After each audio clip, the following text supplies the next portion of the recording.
On va écouter les députés sénégalais, un autre député qui parle avec les dirigeants de CEDEAO. Ormai, plus ou moins, CEDEAO est dans l'agonie. CEDEAO aujourd'hui est plus que malade. Ma première question est celle-ci. Dans un des rapports, il est mentionné qu'il y a 16 939 428, je crois, millions de dollars que des donateurs ont donné à la CEDEAO pour des infrastructures routières. Ma question est, qui sont ces donateurs? Mon deuxième propos est celui-ci. Peut-être que nous, CEDEAO, nous regardons le monde, l'Afrique et nos propres pays avec les yeux de nos donateurs. Certains se posent la question, pourquoi cette route va jusqu'au Cameroun? Peut-être que c'est l'intérêt des donateurs et pas l'intérêt de la CEDEAO. Certains parmi nous se posent la question de savoir pourquoi MTN, il faut y ajouter Orange, France Télécom, fait une puce au Nigeria, une autre puce différente au Sénégal, une autre puce différente au Mali, une autre puce différente au Togo et au Bénin, etc. Et on se demande pourquoi ça? Mais parce que c'est l'intérêt du donateur. Mais parce que nous n'osons pas faire ce que font les États-Unis. Les États-Unis ont créé les États-Unis d'Afrique. Mais chez nous, là, chacun veut être président chez lui. Chacun veut être président du Parlement chez lui. Chacun veut être député chez lui. Chacun veut être ceci ou cela chez lui, au détriment des intérêts du peuple de l'Afrique de l'Ouest. Voilà pourquoi nous n'aurons pas des puces comme les États-Unis. Voilà pourquoi nous n'aurons pas des routes comme les États-Unis. Parce que nous regardons le monde avec les yeux de nos donateurs. Et quand on lit ces rapports, on a l'impression de lire les rapports du FMI et de la Banque mondiale, les rapports de nos donateurs qui nous parlent de taux de croissance, de déficit, de machin, de trucs. Au lieu de regarder le monde et l'Afrique avec nos yeux d'Africains de l'Ouest. Et c'est quoi regarder nos taux de croissance, taux de croissance? Une croissance extravertie qui est mangée en dehors de l'Afrique. C'est pour ça qu'on nous annonce que nous avons 49 millions de citoyens qui vont être menacés de soudure. Ils n'auront pas à manger. 16 millions d'enfants de moins de 5 ans. Ce n'est pas nos enfants. Ce ne sont pas nos enfants. Si c'était nos enfants, on n'allait pas accepter 3 minutes de temps de parole. C'est parce que ce ne sont pas nos enfants qui sont menacés de malnutrition aiguë que nous acceptons 3 minutes. Et c'est ça qu'il faut changer.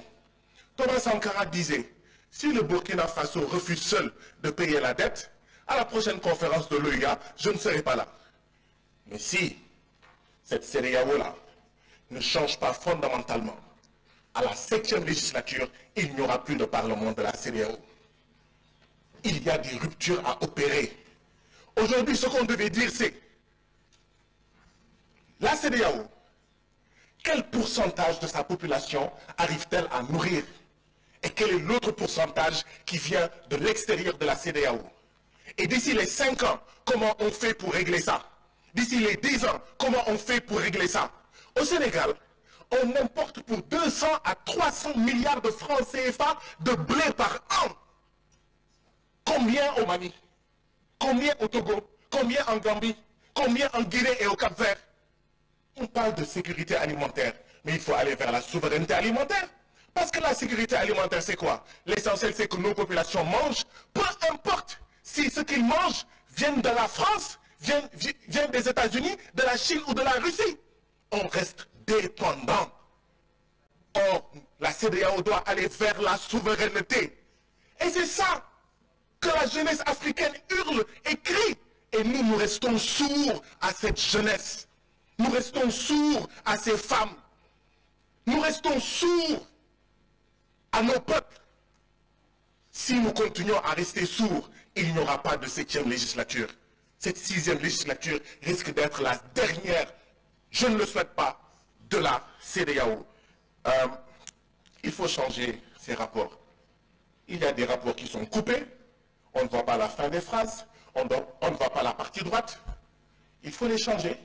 il faut les recommencer et les redistribuer à ces distingués parlementaires. Monsieur le Président, dans mon pays, et je crois que c'est la même chose dans vos pays, aucun directeur n'ose venir à l'Assemblée nationale pour parler avec les députés. Dans mon pays, si le ministre ne vient pas, personne ne vient. Pourquoi est-ce que nous avons 3 directeurs, 0 commissaire aujourd'hui? Je suis sûr qu'ils sont intelligents, je suis sûr qu'ils sont compétents. Je ne remets pas en cause leurs compétences. Mais au nom de quoi les commissaires ne viennent pas pour s'adresser à nous et nous recevons des directeurs? Dans mon pays, ça n'existe pas. Le ministre vient par la force pour respecter la représentation nationale. Nous représentons les peuples de la CEDEAO. S'ils n'ont pas notre temps, ils auront le temps de qui? Ce n'est pas Guy Marius qui est là, c'est le peuple sénégalais qui est là. Ce n'est pas Koné qui est là, c'est le peuple ivoirien qui est là. Ce n'est pas Chérif qui est là, c'est le peuple gambien qui est là. Ce n'est pas Condé, ce n'est pas Fanta Conté qui est là, c'est le peuple guinéen qui est là. S'ils n'ont pas le temps du peuple guinéen, ils auront le temps de qui et de quoi? Il faut des ruptures. Il faut changer cela. Je vous remercie. Nous soyons plus efficaces. Je pense que les différents départements de la commission de la CEDEAO, quand ils se présentent devant le Parlement, nous souhaiterions que vos présentations suivent un certain canevas plus ou moins comparable et uniforme pour nous faciliter le suivi et nos prises de décision.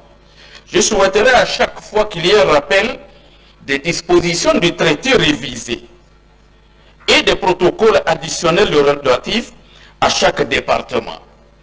Je souhaiterais que les stratégies sectorielles et programmes en cours de vos départements approuvés au niveau du Parlement soient présentés avec le niveau de mise en œuvre. Je souhaiterais également que les niveaux de réalisation par rapport au point d'achèvement dans le processus de réalisation de notre intégration nous soient également présentés. Je souhaiterais également à chaque fois que les obstacles structurels et conjoncturels sur la voie de notre marche d'aller du communautaire vers l'intégration soient également bien clarifiés de manière sérieuse. Et que les aspects qui méritent une action du Parlement soient précisés pour nous permettre d'être efficaces dans nos interventions, nos prises de décision pour permettre donc d'avancer dans la voie de la réalisation de notre intégration communautaire. C'est une recommandation forte que je voudrais vous faire pour que vous en teniez compte. Cela étant, je voudrais dire, en écoutant la présentation du département des affaires économiques et de l'agriculture, j'ai écouté certaines préoccupations considérées comme des défis qui paraissent à cette étape quelque peu préoccupants et ridicules. Vous avez parlé de l'existence de barrières non tarifaires à la libre circulation des personnes et des biens. Je voudrais insister d'abord sur ce point. 2 pays constituent pour nous des ventres mous de la réalisation de cet objectif. Il s'agit de la République fédérale du Nigeria où nous sommes aujourd'hui et de la République du Ghana. Si nous ne nous disons pas la vérité, c'est que nous ne voulons pas que nous avancions dans la réalisation de notre intégration. Monsieur le Président, quand vous prenez la route Badagry-Sémé sur le territoire nigérien, sur environ 30-40 km, vous avez plus de 60 barrages de contrôle routier. Je dis bien 60, je l'ai fait, j'ai compté par moi-même. Monsieur le Président, si le président Ahmed Bola Tinubu, président en exercice de la conférence des chefs d'État et de gouvernement de la CEDEAO, au terme de son mandat, de son 2e mandat, n'aura pas réussi à démanteler ces différents barrages, ces différentes barrières non tarifaires sur la libre circulation des personnes et des biens, je dirais que nous aurons échoué. Et je pense qu'il faudrait transmettre notre message. 35 députés nigériens Sur 115 que nous comptons ici, nous vous mandatons pour que vous fassiez ce que vous avez à faire avec votre président, le président Ahmed Tinubu, pour que nous puissions avoir le bon exemple. Je mandate également les collègues ghanéens à la matière. Quand vous allez aux frontières avec le Ghana, que cela soit la frontière Togo-Ghana, Côte d'Ivoire-Ghana, les tracasseries policières et consorts sont si énormes qu'on se demande si nous sommes dans la même communauté économique et régionale. Je vais terminer avec le point sur l'économie numérique. Je suis heureux d'avoir écouté tout ce qui est prévu et tout ce qui se mène actuellement. Merci, Monsieur le Président. Je dis ce point-là, je m'en arrête.